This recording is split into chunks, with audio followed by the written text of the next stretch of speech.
세계의 전통주 오세아니아. 앞선 영상에서 얘기했듯이 전통주는 단순한 술이 아니며 한 나라의 역사, 문화, 전통, 그리고 정체성을 담고 있는 중요한 요소라고 했습니다. 이런 관점에서 단순하게 전통주만을 설명하기보다는 간단하게 그 나라의 역사와 문화를 함께 소개함을 즐겁게 이해 바랍니다. 오스트랄라시아. 코알라와 캥거루의 나라 호주. 호주는 아름다운 자연경관으로 유명합니다. 유럽인들이 이주 이전에 최소 6만 년 전부터 원주민, 애보리진이 거주해왔으며 이들은 호주 대륙의 다양한 지역에서 독자적인 문화와 사회를 형성하며 살아왔다고 합니다.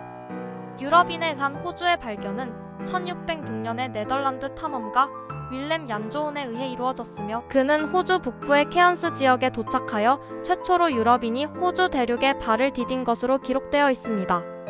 이후 1770년 영국 선장 제임스 쿡이 오스트레일리아 동부 해안, 현재 시드니에 위치한 보타니베이에 상륙해 이 지역을 뉴사우스웨일스라고 명명하며 영국 영토로 선언했다고 합니다.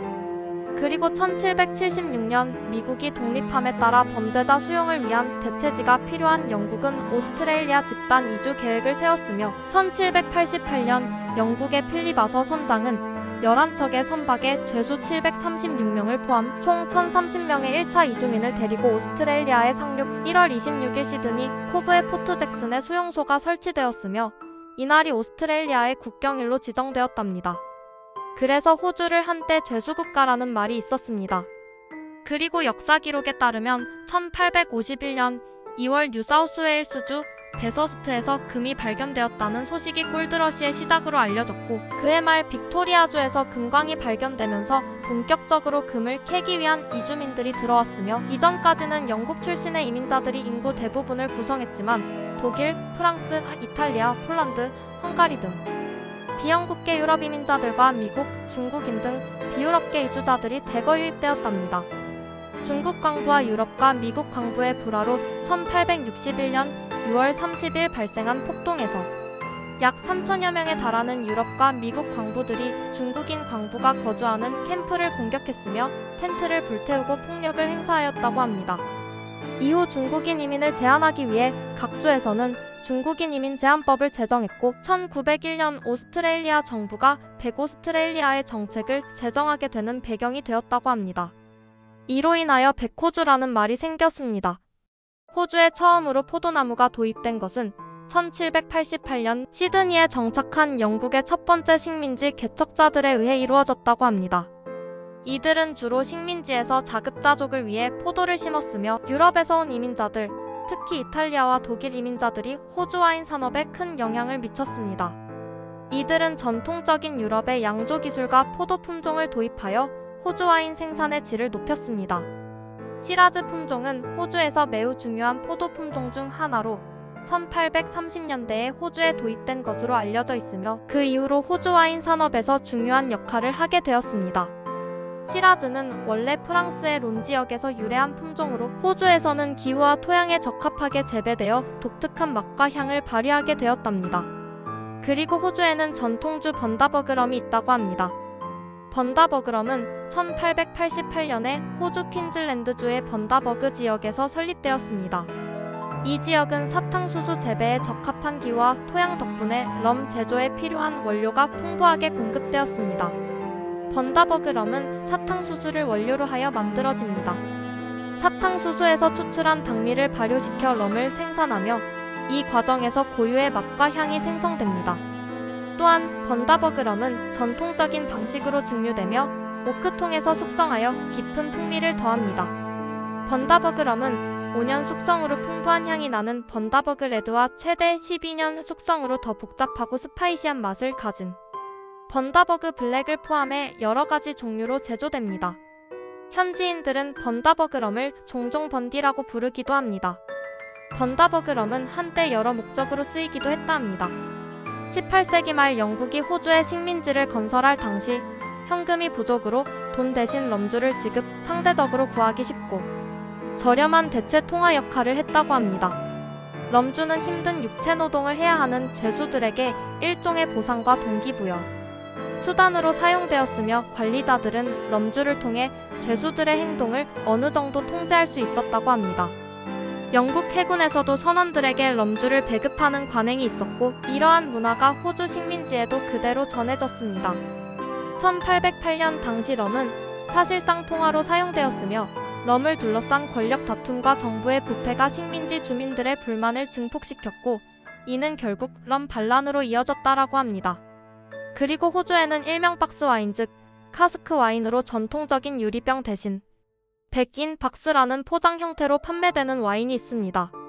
이 포장 방식은 종이 상자 안에 와인이 담긴 플라스틱 주머니가 들어있는 구조로 1965년 호주 와인 제조업체인 토마스 앵고브가 고대의 와인 저장 방식을 현대적으로 재해석하여 개발하여 특허를 낸 것이 시초라고 합니다. 저렴한 가격과 편리한 포장 덕분에 호주인들은 물론 많은 백패커 여행객들이 편리성 때문에 많이 음용한답니다. 현재 카스크 와인은 호주를 대표하는 음료 중 하나로 다양한 사회적 활동과 함께 소비되고 있으며 이 와인을 다른 명칭으로 고운 와인이라고 부르기도 한답니다. 호텔에서 근무할 때 카스크 와인을 처음 보고 그냥 요리용 쿠킹 와인 정도로 생각했었는데 알고 보니 제가 무지했다고 봅니다. 푸른 산과 맑은 호수, 광활한 초원의 나라 뉴질랜드 그리고 다양한 생태계가 조화를 이루며 반지의 제왕과 호빗 시리즈의 촬영지로 유명한 나라이기도 합니다. 뉴질랜드는 마오리족에 의해 약 13세기경에 처음 발견되었다고 합니다. 그들은 폴리네시아에서 이주하여 뉴질랜드에 정착하였고 그들의 문화와 전통이 형성되었습니다.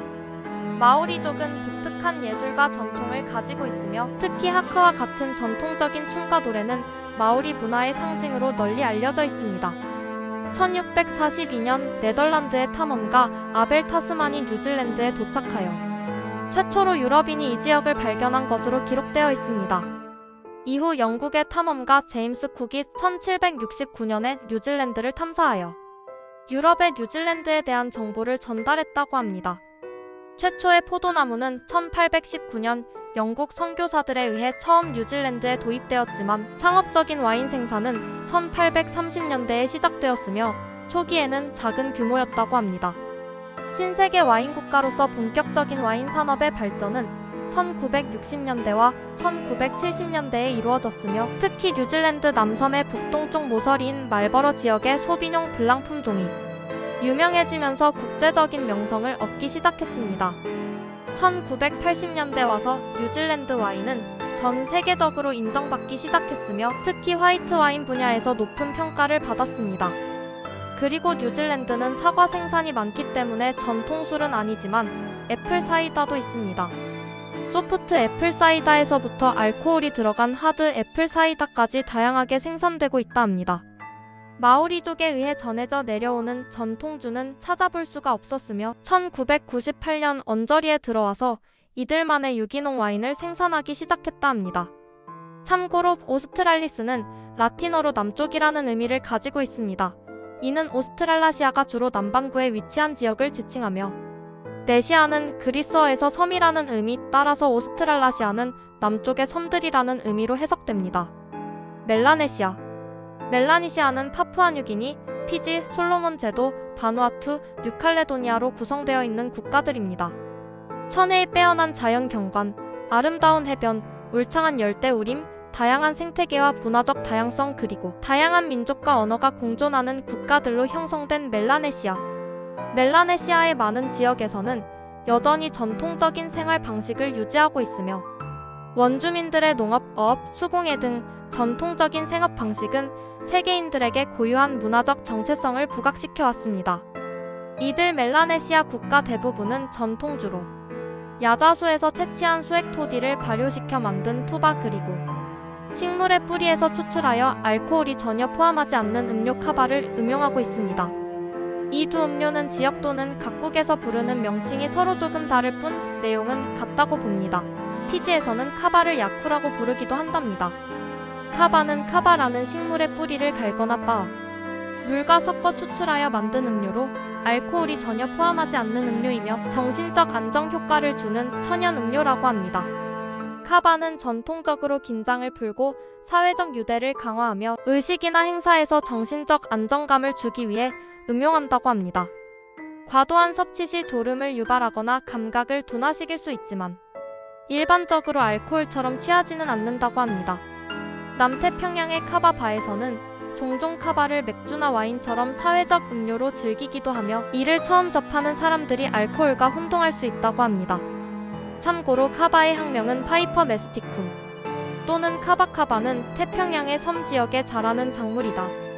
이름은 통가오 또는 마르키즈어로 씁쓸하다는 뜻의 카바카바에서 왔다. 카바를 부르는 다른 이름으로는 하와이어, 아와사모아어, 아바피지어, 야코나 또는 야큐 등 카바를 여러 언어들로 불리고 있습니다. 카바를 먹으면 진정작용이 나타나기 때문에 태평양의 폴리네시아, 멜라네시아, 일부 미크로네시아 문화에서 널리 섭취된다. 카바 뿌리로 만든 음료는 진정작용, 마취 효과, 행복감을 준다. 그리고 전통주로 사고야자수 전분을 이용한 발효주가 있습니다. 맛은 쌀로 발효시켜 만든 투압과 유사하지만 제조법과 사용되는 재료가 조금 다르답니다. 참고로 사고야자수는 야자과의 식물로 7m 정도 높이로 자라며 꽃이 피기 직전에 베어 원줄기에서 채취한 전분을 사고라 하는데 대량의 전분, 지방, 탄수화물 등 영양물질이 축적되어 식용으로 사용되기에 일명 쌀나무라고도 한답니다. 사고를 긁어내 통에 넣고 물을 담아두면 한참 후에 전분만 물에 가라앉고 위에 뜬 맑은 물을 버린 후 전분을 말리면 새하얀 쌀같이 된다고 합니다. 또한 이 지역은 열대기후로 인하여 사탕수수가 잘 자라기 때문에 일부 소규모 양조장에서 사탕수수를 이용한 전통적인 증류 방식을 활용한 수제럼을 생산하여 음용하기도 한답니다. 괌 마셜 제도, 미크로네시아 연방, 북마리아나 제도, 팔라우, 키리바시, 나우루로 구성된 미크로네시아. 우리에게는 남양군도로 많이 알려진 지역입니다. 이곳은 일본 제국이 1919년에서 1945년까지 위임 통치했던 미크로네시아의 섬들과 해당 섬들에 설치된 행정구역을 의미한다고 합니다. 일제시대 때 강제 동원되어 수만 명의 한인들이 태평양 지역으로 끌려간 곳이기도 합니다. 이들 대부분은 그곳에서 불기의 객이 되었으며 아직도 고국의 품으로 돌아오지 못한 수많은 영혼들이 남아있다고 합니다. 특히 일제 말기 팔라우 군도에 갔던 한인들은 대부분 사망하였다고 합니다.